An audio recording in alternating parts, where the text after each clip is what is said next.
नमस्कार साथियों, मैं अनुष्का आप सभी का एक बार फिर से स्वागत करती हूं आपके अपने YouTube चैनल साहित्य सहपाठी में। साथियों, आज मैं लेकर आई हूं रतन कुमार सांभरिया की कहानी फुलवा। इस कहानी के माध्यम से लेखक ने दलित जात के प्रति लोगों की जो हीन मानसिकता है उसको इस कहानी के माध्यम से व्यक्त किया है। तो चलो देर न करते हुए शुरू करते हैं। रामेश्वर के हाथ में कागज का एक पुर्जा है। वह कॉलोनी की गली गली गाह रहा है। दोपहर से उसे पंडित माता प्रसाद का मकान नहीं मिला। समूचा गांव पंडित जी की ढोक देता था। शहर बोने हो गए हैं। ऐसे बोने कोई नहीं जानता नहीं। जिससे पूछो वही प्लाट नंबर पूछता है उनका। प्लाट नंबर न हुआ, पंडित जी का पतरा हो गया। कार्य सधता ही नहीं उसके बगैर। जिस ससुरी बात का रामेश्वर टटुआ दबाया था वही बात उसके सिर पर चढ़कर बैठ गई थी। शहर आकर शहरी हो जाना चाहिए। रात निकलते देर लगती है। फुलवा भी इसी कॉलोनी में रहती थी। उसके लड़के का पूरा पता है रामेश्वर जी की जेब में। उसने जेब से दूसरा पुर्जा निकाल लिया। एक युवक गेट के सामने अपना स्कूटर खड़ा कर रहा था। रामेश्वर जी 2 कदम आगे बढ़ा। कागज पढ़कर युवक ने रामेश्वर जी को सिर से पैर तक ताका। शख्सियत के नाम पर 42-43 के दरमियान उम्र, मध्यम काठी गेहुआ रंग, खुचियाई श्वेत श्याम दाढ़ी मूछे, कानों में सोने की भारी भारी मुर्कियाँ, दुलांगी धोती और कुर्ता, सिर पर छीट का गुमटीदार साफा।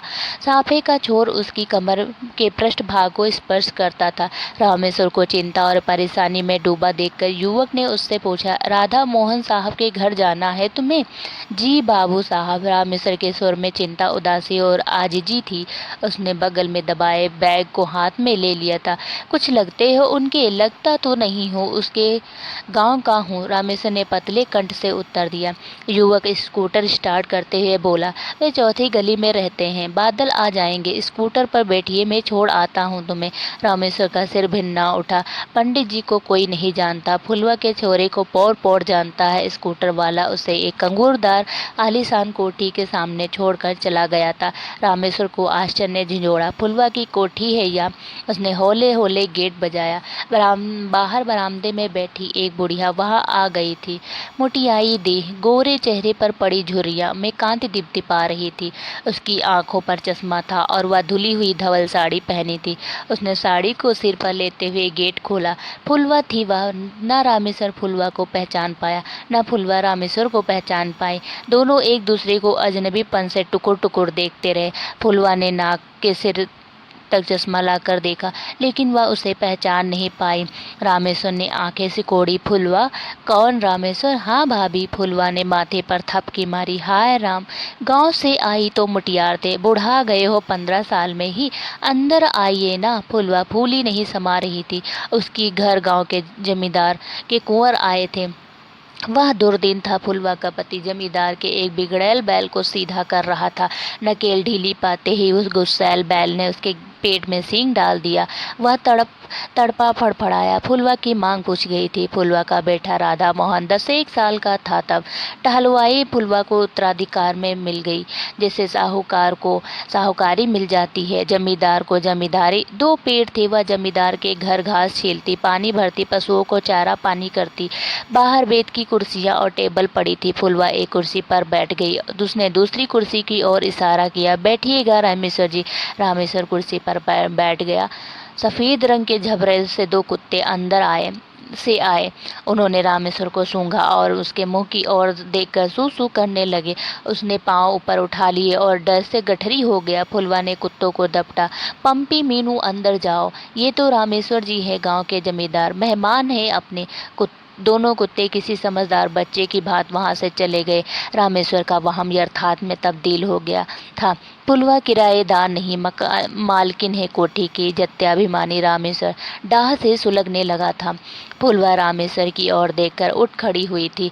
उसने सामने के कमरे का जालीदार किवाड़ खोला और रामेश्वर को अंदर ले गई थी। कोठी में 10-12 कमरे, दीवारों पर डिस्टेम्पर है, संगमरमर बिछा है। फर्श देखकर रामेश्वर की आंखें चुंधिया गईं। उसकी घरवाली कांसी की थाली भी साफ नहीं करती थी। ऐसे तो फुलवा के परिवार में 5 सदस्य हैं। फुलवा, उसका बेटा राधा मोहन, बहू रानी, एक पोता और एक पोती। फुलवा की खुशी के डेने फैले थे, हवा में तिरने लगी थी। वह कोठी की एक एक चीज रामेश्वर को दिखाएगी, ऐसी चीजें जो गांव के जमींदारों और बनिए बामनों के घर में शायद ही हो। वह रामेश्वर को लाउंज में ले गई। वहाँ डाइनिंग सेट पड़ा था। सफ़ेद सनमाइका की टेबल पर रामेश्वर ने झुक कर देखा। टेबल के भीतर भी नाक तक सरक आया चश्मा ठीक करके फुलवा ने उसे बताया, रामेश्वर जी, शाम को हम सब यहीं बैठकर भोजन करते हैं। मेहमान भी यहीं भोजन करते हैं। आज रात तुम भी यहीं बैठकर भोजन करोगे। रामेश्वर को सुई सी चुभी। उसके यहाँ तो मेहमानों के लिए चटाई बिछती है। फुलवा के मन में एक ऐसा उछाल था जो ज्वार की तरह बढ़ भी रहा था और फैल भी रहा था। वहाँ रखी फ्रिज को उसने खोला। फ्रिज में पानी की ठंडी बोतलें, कोल्ड ड्रिंक्स, आम, सेब, संतरे आदि रखे हुए थे। एल्युमिनियम के बॉक्स के चौकोरों में बर्फ के टुकड़े थे। फुलवा ने बॉक्स निकालकर रामेश्वर से कहा, इन खानों को पानी में भर देते हैं, पानी बर्फ बन जाता है। हम तो दूध की कुल्फी भी फ्रिज में ही जमाते हैं। पास ही मिक्सी रखी थी। रामेश्वर की जिज्ञासु आंखें जब उस पर टिकी रही तो फुलवा ने उसे बताया, यह मिक्सी है रामेश्वर जी, इसमें आम, संतरा, अंगूर, गाजर और टमाटर का रस निकालते हैं। चूरमा भी आँख के सुरमा के मानिंद ही महीन हो जाता है इसमें। फुलवा ने रामेश्वर को रसोई में ले आई। संगमरमर से बनी रसोई कीमती बर्तनों से अटी पड़ी थी। रसोई देखकर रामेश्वर की आंखें वहीं की वहीं गड़ी रही। गैस थी। फुलवा ने लाइटर उठाया और बटन चालू करके चूल्हा जला दिया। रामेश्वर के यहाँ चूल्हा फूंकते उसकी घरवाली की आंखें झरने लगती हैं। फुलवा का चूल्हा पलक झपकते ही धधक उठा। फुलवा ने गैस बंद कर दी थी। वहाँ नल लगा हुआ था। उसने नल खोला तो गल गल पानी कूदने लगा। फुलवा ने उसे बताया, 24 घंटे पानी आता है हमारे नल में। 16-17 साल की जहन में पड़ी बात रामेश्वर को याद आ गई थी। फुलवा की जात वालों को जमींदार के कुएं पर चढ़ने की मनाही थी। वह जिस दिन कुएं में पानी लाती थी वह आधा कोस दूर था। उसके घर से रामेश्वर कुएं पर नहा रहा था। फुलवा कुएं के पक्के के घर के नीचे खड़ी थी, मटका लिए। वह रामेश्वर को बार बार हाथ जोड़ रही थी, आज मुझे गांव जाना है रामेश्वर जी, 2 बाल्टी पानी उड़ेल दो मटके में। फुलवा का बार बार रामेश्वर कहना रामेश्वर को काट गया था। उसने गुस्सा कर मटके पर थूक दिया था। फुलवा ने मटका वही फोड़ दिया और रोती आंखें लिए घर आई थी। एकाएक फुलवा की पिपनियाँ गीली हो गई थी, मानो उसे वही घटना याद आ गई थी, जिससे 2 हाथ एक ही समय गुल्लके में पड़े हों। समय सौदागर है। रामेश्वर जी आज भी उसी कुएं से पानी भरता है। फुलवा की रसोई में भी नल है। रामेश्वर को साथ लेकर वह एक कमरे में गई जहाँ उसकी पोती पड़ रही थी। बाब स्टाइल में कटे बाल, स्कर्ट ब्लाउज में बैठी वह सोड सी रामेश्वर की आंखों की किरकिरी बन गई थी। फुलवा की पोती के जोड़ की एक भी लड़की नहीं है उसके गांव में। निकलते कद की यह लड़की कितनी खूबसूरत है। लड़की ने पढ़ाई छोड़कर रामेश्वर को नमस्कार करने की औपचारिकता की और पुनः पढ़ने लगी। वह क्रोधित हुआ। उसे देखकर फुलवा की पोती खड़ी नहीं हुई। दूसरे कमरे में फुलवा का पोता अध्ययनरत था। अपनी दादी के साथ आया देखकर रामेश्वर को उसने नमस्कार किया और अपने काम में जुट गया। फुलवा रामेश्वर को अब अपने कमरे में ले आई। उस बड़े कमरे में 2 पंखे लगे थे, कूलर भी था, 2 पलंग पड़े थे। कूलर ऑन करके वह रामेश्वर से बोली, मैं तो कभी कभार चलाती हूँ, इससे शरीर चिपचिपा हो जाता है। कूलर बंद कर दिया था फुलवा ने। फुलवा की बात सुनकर रामेश्वर क्रोध में उबल पड़ा। उसका मुंह नोच लूं, कैसे चोंच चुगला रही है फुलवा की बच्ची। खेत में तो कूड़े में लेटकर नींद निकाल लेती थी, आज कूलर से शरीर चिपचिपा रहा है। फुलवा ने जब रामेश्वर को ठेला तो वह चौंक पड़ा। वह उसे मेहमान वाले कमरे में ले गई। कमरे की भव्यता देखकर रामेश्वर का रोम रोम सुलग उठा। वह कमरा क्या था, बड़ा सा एक हॉल था। उसमें 2 डबल बेड बिछे थे, उन पर मोहक बिस्तर लगे थे, ऐसे मोहक की उंगली लगे तो मैले हो जाए। एक तरफ कलर टीवी रखा था, स्टडी टेबल थी, 2-3 कुर्सियां पड़ी थी, अंदर ही बाथरूम था। फुलवा बोली, रामेश्वर जी रात को तुम यहीं सोओगे, यह कलर टीवी है, तुम्हें भाए तो चला लेना। फुलवा की कोठी में अगणित चीजें थी जो कीमती और अनूठी थी। वह उन सभी चीजों के बारे में आज ही नहीं बताएगी रामेश्वर को। यह 1-2 दिन ये यहीं रुकेगी। वह 1-2 दिन यहीं रोकेगी उसे, शहर भी दिखाकर लाएगी गाड़ी में बिठाकर। वह छत की सीढ़ियों के पास आई थी। उसने रामेश्वर से कहा, रामेश्वर जी आओ छत पर चलते हैं। वह टक टक सीढ़ियाँ चढ़ती छत पर पहुंच गई थी। फुलवा भूल गई थी उसका बूढ़ा शरीर है और ज़्यादा चलने फिरने से उसकी पिंडलियाँ दर्द करने लगती हैं। 400 वर्ग गज की कोठी पर छत थी। रामेश्वर की आंखें मिचमिचा गई। या तो छत क्या मैदान है, उसकी हवेली का जितना आंगन फुलवा के घर की उतनी छत। रामेश्वर ने माथा पीटा। समय समय की बात है, बरसात के दिनों में एक दिन झंझावत आ गया। फुलवा की छान उड़कर बिखर गई थी। तब उसने ही 50 फूले गिनकर उसे दिए थे कि छान संवरा लेगी। फुलवा रामेश्वर को साथ लेकर अब ड्राइंग रूम में आ गई थी। उससे ड्राइंग रूम कहना ही नहीं आता था। वह उसे बैठक ही कहती थी, जैसे गाँव में कहते हैं। गाँव में मेहमानों और आए गए के लिए होती है बैठक। ड्राइंग रूम में सोफा सेट पड़ा था, बीच में ग्रेनाइट की सेंटर टेबल रखी थी, स्टूल पर फोन रखा था। दीवारों पर लकड़ी की जीवंत कलाकृतियां टंगी थी। 3 और की दीवारों में 3 अलमारियां थी जिन पर कांच के फ्रेम जुड़े थे। उनमें भांत भांत की आकर्षक मूर्तियां रखी थी। आमने सामने पेंटिंग के बोर्ड लगे थे। फर्श पर कीमती मखमली कालीन बिछी थी। फुलवा बोली, रामेश्वर जी यह अपनी बैठक है। उसने सोफे की ओर संकेत करके उससे कहा, बैठिए रामेश्वर जी। रामेश्वर जी अब सोफे पर बैठा तो वह 6 इंच नीचे धंस गया था।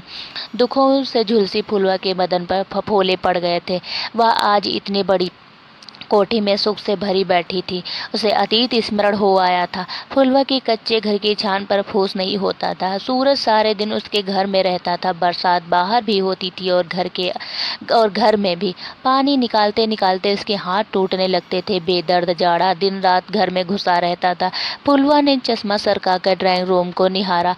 आत्म विभोर हो उठी वह। उसकी आंखों में पानी उतर आया था। उसने उंगलियों से आंखें पोंछकर रामेश्वर से पूछा, रामेश्वर जी कितने बच्चे हैं तुम्हारे? रामेश्वर ने बताया, 3 लड़कियां और 2 लड़के हैं।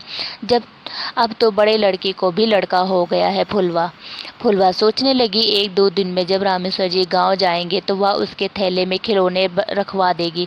ऐसे खिलौने पड़े हैं जो चाबी भरते ही दौड़ते हैं, बोलते हैं गांव दौड़ेंगे देखने फुलवा ने भेजे हैं। ऐसे भागते दौड़ते बतियाते खिलौने। बच्चों की एक बग्गी भी पड़ी है टाले में, वह उसे भी रामेश्वर को दे देगी, पोता खेल लेगा। सोफे पर बैठा रामेश्वर बार बार उकस रहा था, मानो उसके नीचे कुछ सुलग रहा हो। उसने सूखा मुंह चुभलाया और जेब से बीड़ी माचिस निकाली। बीड़ी जलाकर उसने तीली कालीन पर ही पटक दी और उसके ऊपर अपनी जूती रख दी। उसने बीड़ी पीकर उजलता टोटा वहीं पटक दिया था। उसे मालूम था कि फूकी बीड़ी सिगरेट तीली टेबल पर रखी एस्ट्रे में डालते हैं, लेकिन उसने ईर्ष्यावश ऐसा किया था। फुलवा चौकी, रामेश्वर जी बीड़ी सुलग रही है, कालीन जल गया होगा शायद। रामेश्वर ने गर्दन हिलाई। नहीं फुलवा भाभी, जूती से रगड़ दिया है मैंने उसे। फुलवा उठी, उसने टोटा उठाकर एस्ट्रे में पटक दिया था। बोली, अच्छा नहीं लगता। फुलवा ने आवाज लगाई। कुंवर 25-26 साल की एक महिला वहां आकर खड़ी हो गई थी। बदन सुता हुआ था, रंग सांवला था, चेहरे पर चेचक के दाग जरूर थे, लेकिन बहते पानी की तरह साफ था। उसकी लाल साड़ी पर हरी बूंदें थी। वह साड़ी का पल्लू माथे तक सरकाकर फुलवा की ओर देखने लगी थी। फुलवा ने उससे कहा, कुंवर 2 बढ़िया कॉफी बनाना और बर्फी, नमकीन और गोंद के लड्डू संग ले आना।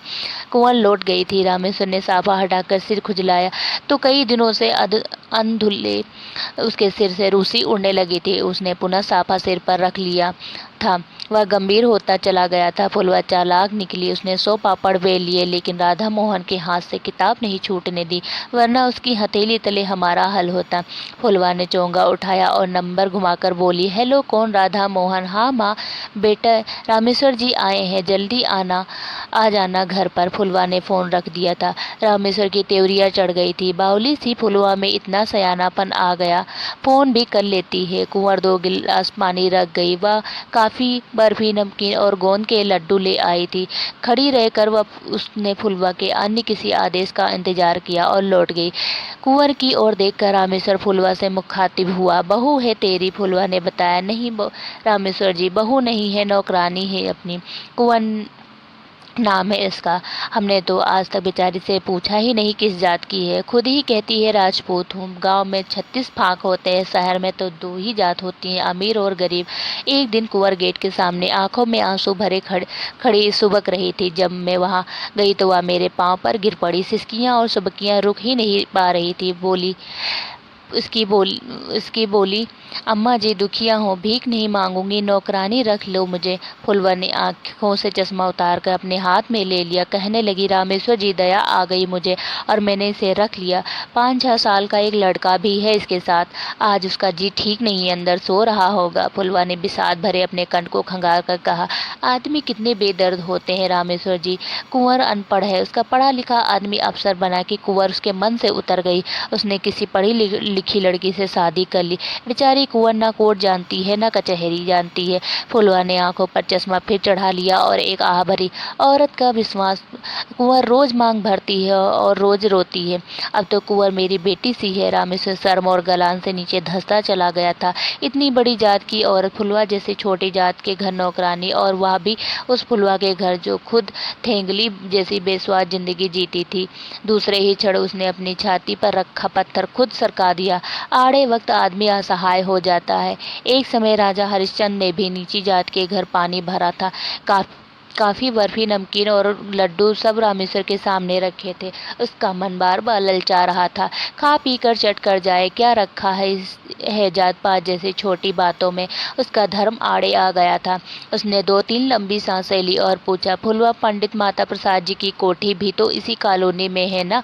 हाँ, उनका मकान यहाँ से 2-3 गली आगे है। तुम कुछ खा पी लो। रामेश्वर ने बहाना बनाया, क्या बताऊं भाभी, मैंने दाढ़ निकलवाई थी कल, दर्द से दोहरा हुआ जा रहा हूँ। मैंने भैया को फोन कर दिया है, वे आते ही होंगे, उनसे मिल लेना, वे बड़े अफसर हैं। कोई काम हो तो बता देना बेझिझक। रामेश्वर के गाल पर जैसे तमाचा सा पड़ा।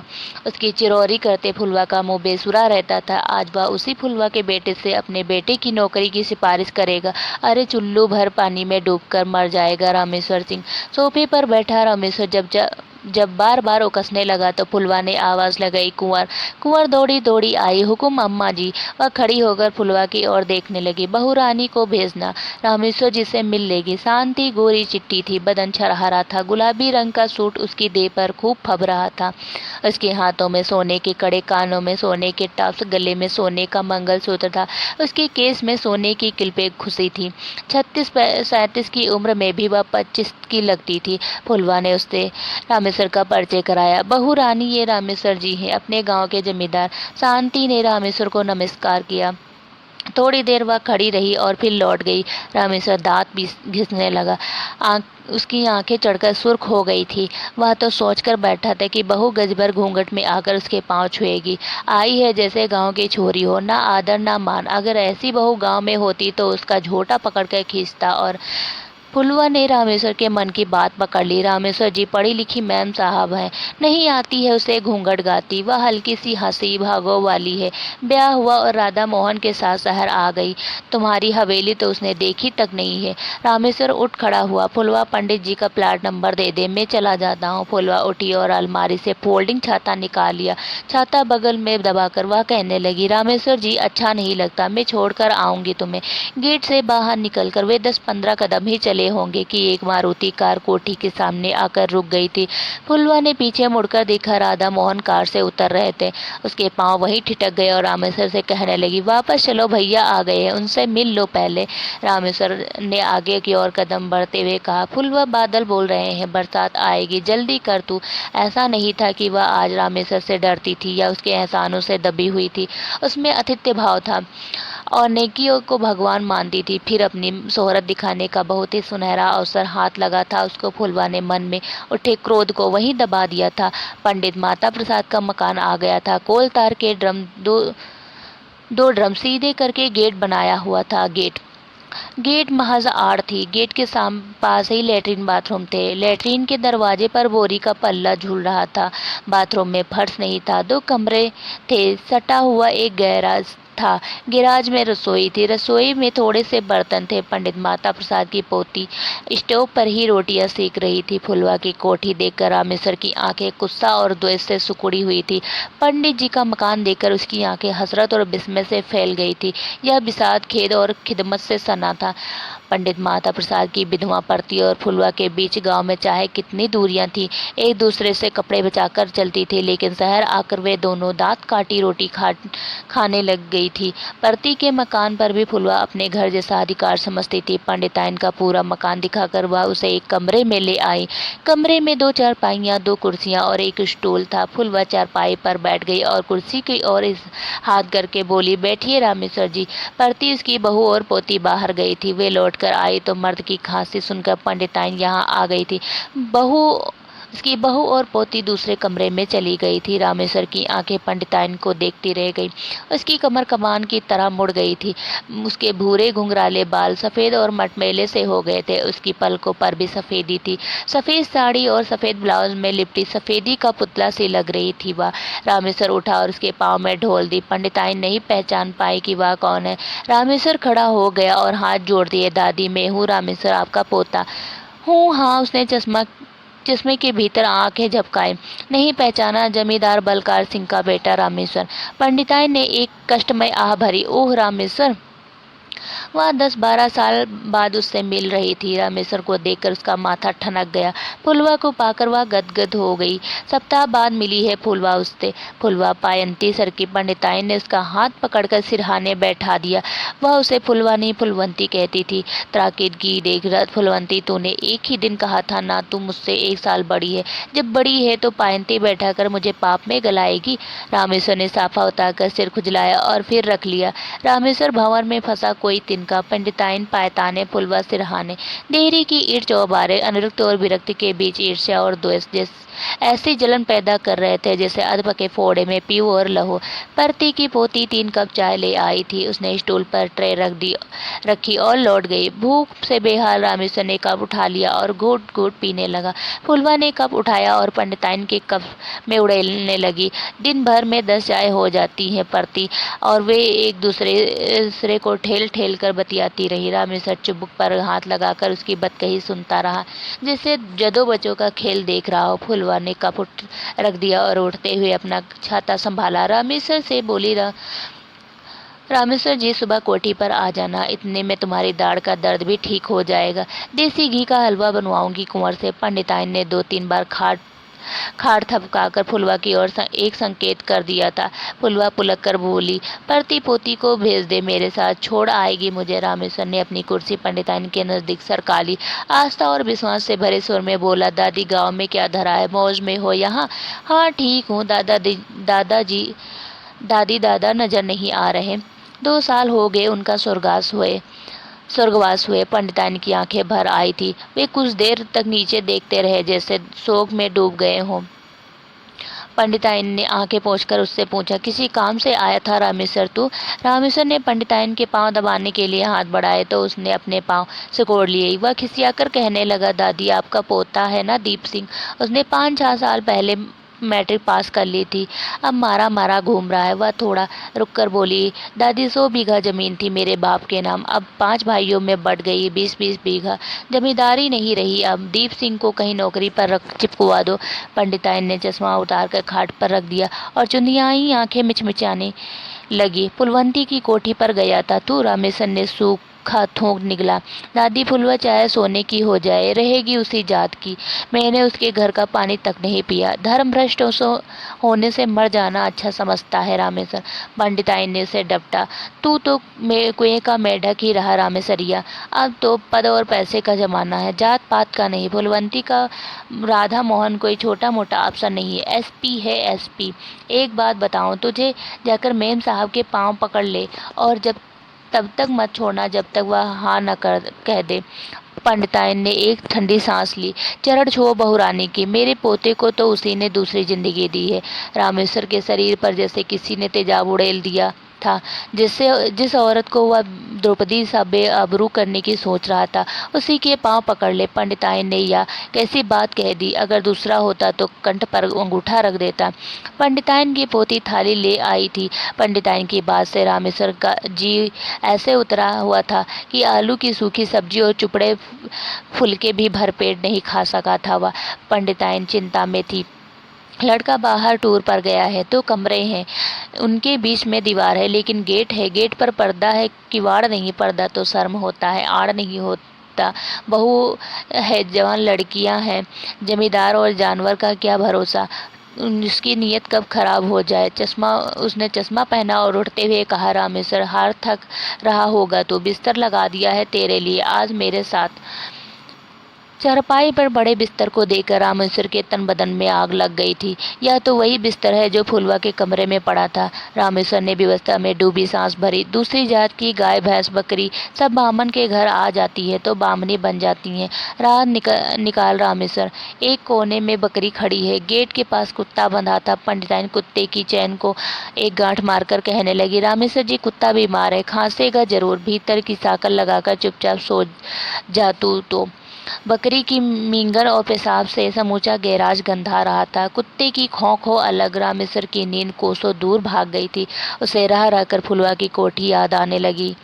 वह आंखें मीचे रहता, करवट बदलता, लेकिन नींद नहीं आ रही थी। एकाएक कुत्ते की खांसी बढ़ गई थी। वह उल्टी करने लगा था। बदबू से रामेश्वर के नक्शों रूंधने लगे। मितली आ गई उसे। वह चारपाई पर उठकर बैठ गया था। उसने बत्ती ऑन करके घड़ी देखी। 11:15 बजे थे। अपना बैग लेकर वह बाहर निकल आया था। आकाश में बिजली चमक रही थी और बूंदें गिरने लगी थी।